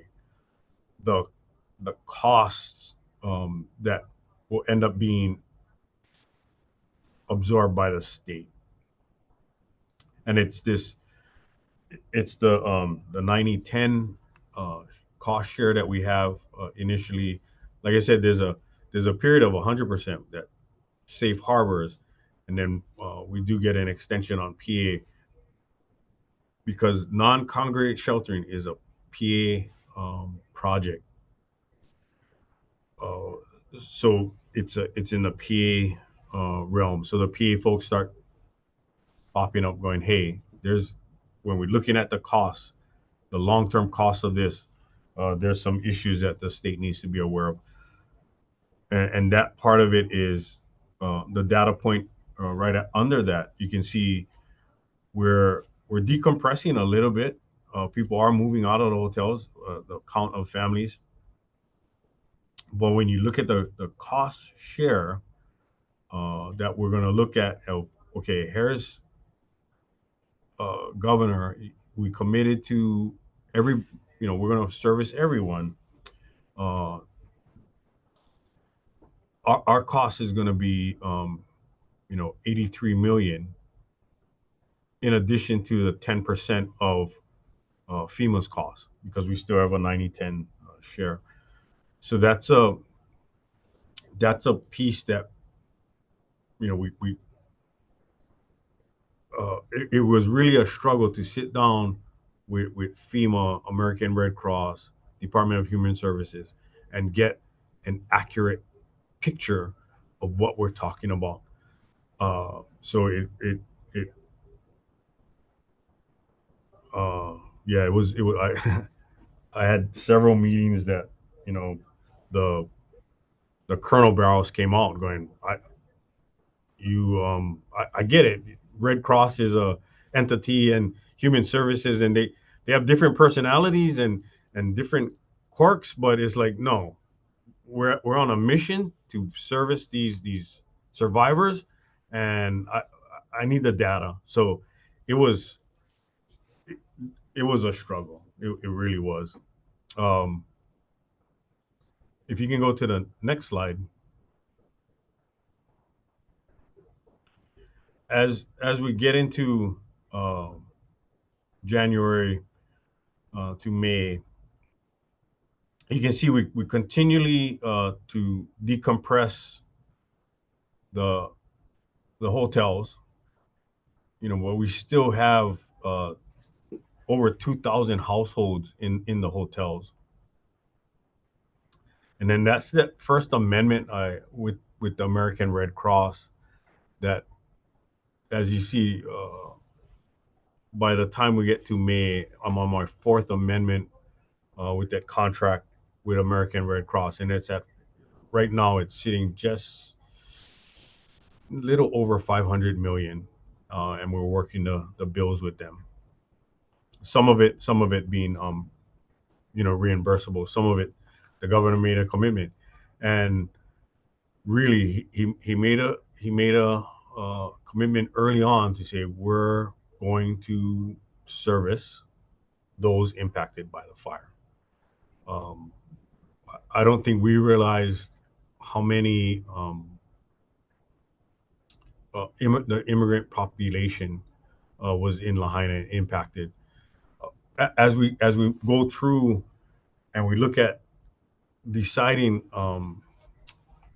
eligibility, of course, if you were homeless prior to the fire, you're not eligible for individual assistance, and we're going to move you out of the non-congregate sheltering. So the state does set up something for the homeless.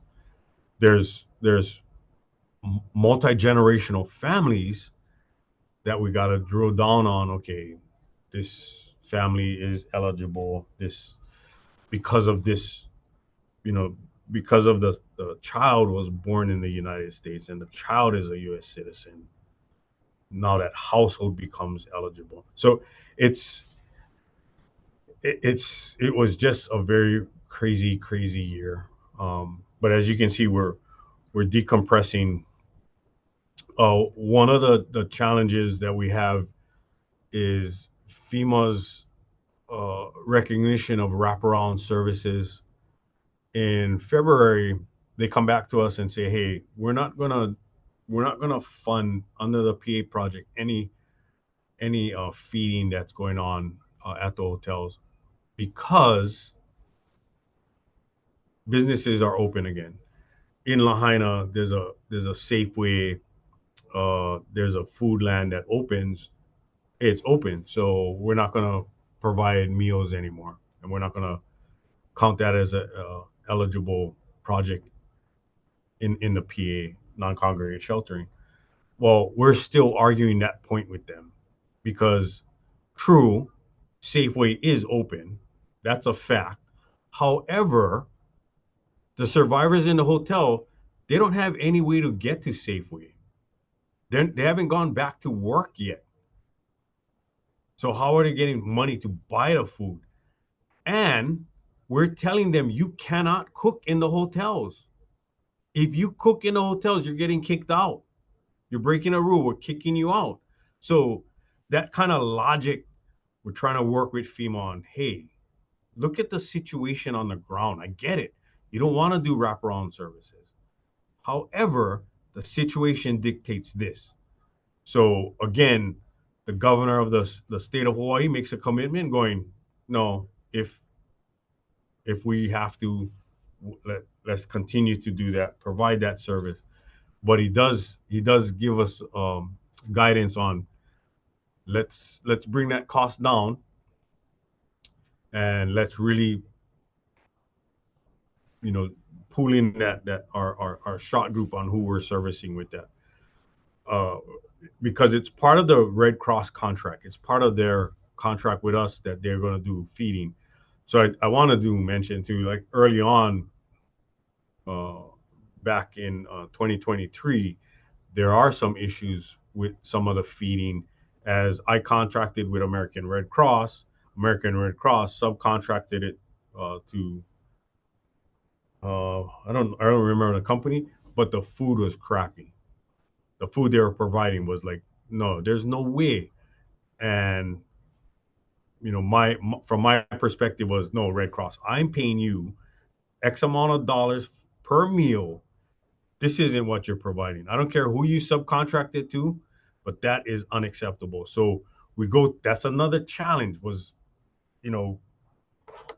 survivors going, I get two pieces of bread and ham and cheese, and that's the meal you're providing. It's like, no, hold up, because we're paying way more. I'm providing way more money to American Red Cross than 2 slices of bread and ham and cheese. So that was early on. We had to have those conversations with everyone involved. So as you can see, we're working our way through this non-congregate sheltering. What happens? Families are moving out. They're securing spaces across the island. One of the things that and it's kind of funny because back in August 2023, I'm telling the FEMA team here, hey, we have to build something. We're going to have to build. There's no way we're going to get out of this without building something. So the state, it took longer than I thought. From my perspective, we should have been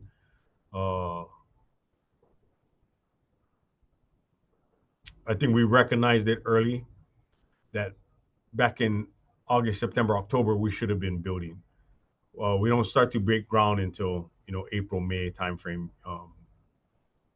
You can see that April where Kalaiola is the state group site, and right above April, that picture there, that's the units that the state secured for survivors to move out of the direct lease or the rentals into this property here, which it's Malka of or just above on the mountainside of Lahaina. So it's just above the burn zone. So it's right in Lahaina. And that was one of the things early on when FEMA administrators sent a team to study really what was the housing conditions prior to the fire, what's the housing conditions post-fire, and how is FEMA impacting it both positively and negatively. And when I sat with them, I told them we're going to have to build something in Lahaina because we're asking all these people to move away from Lahaina and they really want to stay in Lahaina. So we got to build something for them to come back to, because 87% of the households impacted by the fire were renters.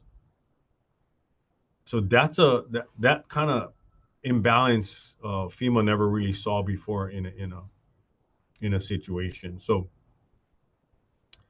we have to build something on the Lahaina side of the island. And again, that's the state Kalaiola. So they broke ground, and right now I want to say a little over 25 families have been moved into that property. Right across the property is FEMA's group site, Kilohana, which they committed to build 169 units. The state side will have 350 units. So these are this state one. It's looks kind of outer spacious, but it really, when you go in there, it's the size is good for a family. And what they're doing is they're putting them into clusters so that we can put the multi-generational families that I spoke about together in these areas. And this FEMA is doing the same in theirs, but FEMA's will look more like a neighborhood. You know, they have 3 roads going through their property. They'll have sidewalks, and they'll have it'll look like a suburb in design, where the state one is kind of more clusters of these units. So as we decompress, as we work through, you can see we keep the DRC open till April, just because of the amount of folks that are still having a lot of questions and still need a lot of help. What becomes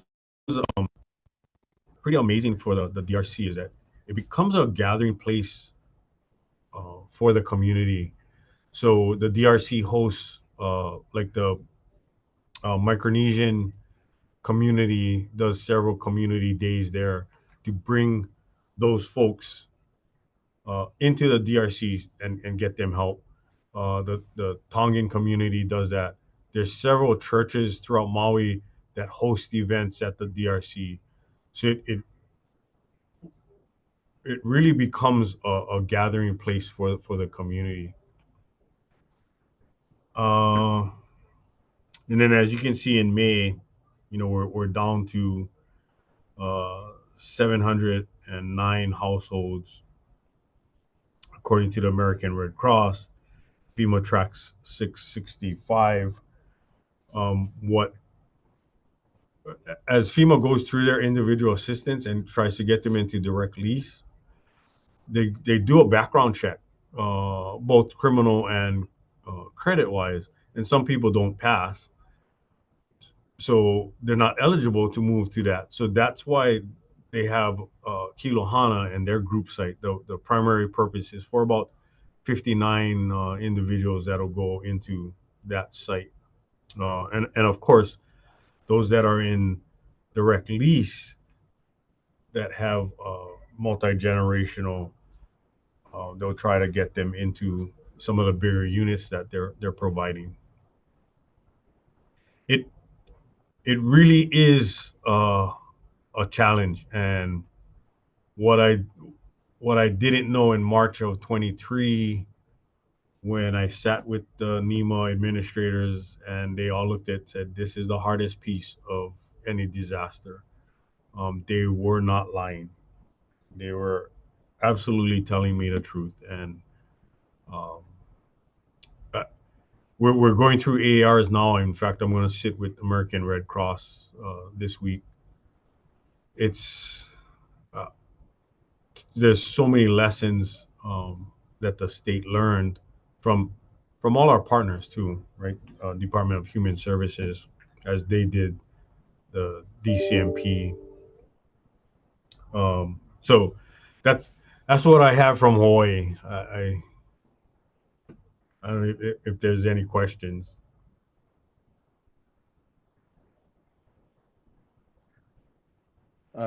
Wow, actually, and it looks like we do actually have a question or comment here. Says the city of LA, the fire department puts out messaging encouraging residents to reduce their risk to wildfires by creating a defensible space. Are there such mandates in place for Hawaii? Prior to this, no. Prior to the August fire, no.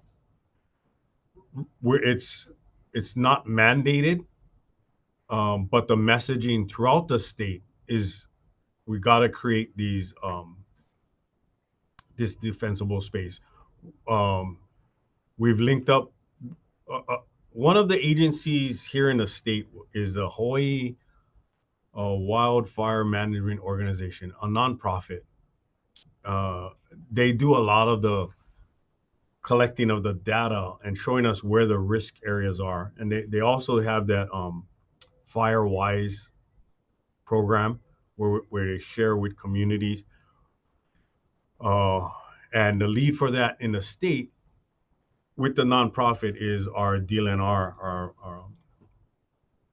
land and natural resource folks. So we're trying to get that messaging out more and more, because what Lahaina looked like and the structures that this was, a lot of it was plantation homes. So this older homes, you know, a lot of them older than I am, that was built back in the days, and they're built close together. There's narrow streets. And when you look at Lahaina, you can see that pattern across the state. So now it's not a mandate, but the messaging is going out from the state agencies, from the county agencies, from the nonprofits, going, how do we build this defensible space? Excellent. All right, thank you, and thank you, James, for sharing. This timeline is really informative. Just seeing, you know, from, I believe it was in August, the original, the yeah, August, the original, the fire breaking out, the initial fire, and then just the step by step as things moved forward and progressed. I would just ask also, you know, as far as lessons learned and things, it seems like you know, just data collection. You said communication was something you brought up a lot, communicating amongst the different organizations. Is there anything that you would do or just recommend at the beginning of this, ensuring that that data is easily, you know, shareable amongst the different, because it sounds like FEMA had a list, Red Cross has a list, you had a list, anything that you would, you know, and I mean, we're as speaking as a kind of that's having wildfires right now, anything that you would say early on? I think what I would have, so eventually what I have is I have a joint task force, NCS joint task force. And I tell FEMA, you're going to sit in this room with us. Red Cross, you're going to sit in this room with us. It wasn't really formed in August. I mean, they were kind of talking to each other, but not really talking to each other until, you know, we said, no, stop. Everybody, this is the room I'm using. You will sit in this room with me and go through this data. And until that happened, it was just I think hit and miss with a lot of the data points. So it was a bottom line is FEMA, send somebody. I want them sitting in here. Red Cross, you work for me. Sit in here, and we're gonna go through this data. It wasn't until I should have set that joint task force up at the very beginning. Yeah. Fantastic. Thank you so much. This is all, you know, so valuable. As I know, and I'm really grateful to everyone who took the time to be with us today for this webinar, because we do, right, as you know, we do have fires happening right now in LA County and in California. So you know, this process is really vital that we're all working together. We are going to be saving this. We'll send out a link to this video. I guess I just wanted to, before we close out, I want to once again thank all of the panelists. Thank you, all the different groups that were able to make it. I do know that we had some last minute things with some of the other groups here in locally, the state and the county. I do want to thank all of you for taking the time to be here, the ones who are on. Before we close, are there any other questions? Is anyone else who would like to jump in, or anything else from one of the panelists? I see, can anyone speak to, okay, so we do have a question in the chat. Can anyone, any of the panelists who are still on, can anyone speak to the experience of scammers posing as construction companies? Has anybody had that or had to manage that?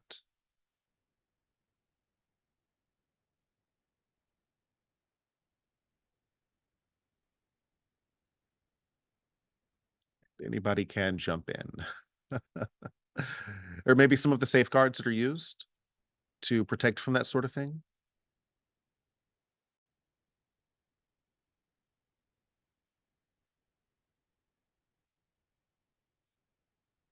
No. Okay, so maybe not as maybe not as many had that happen to them.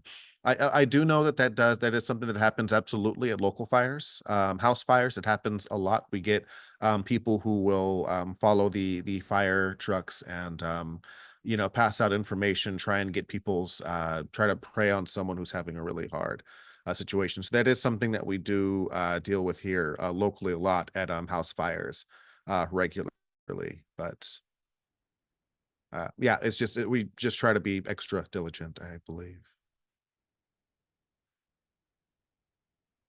All right. Okay. With that, are there any other questions, comments, thoughts, anything from any of the panelists?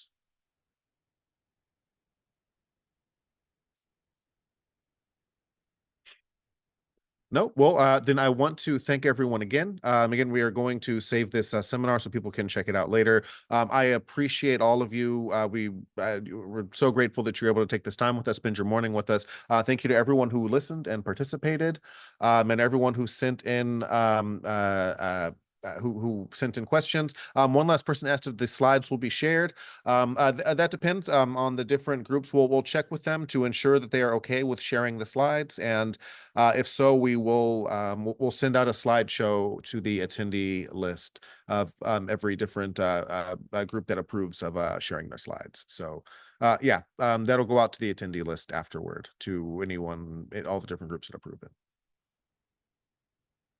All right. Okay. With that, we are going to close out for today. We're going to end a little bit early. Thank you so much again. Hope everyone has a safe rest of their day, a safe week, and that's all. Thank you, everyone.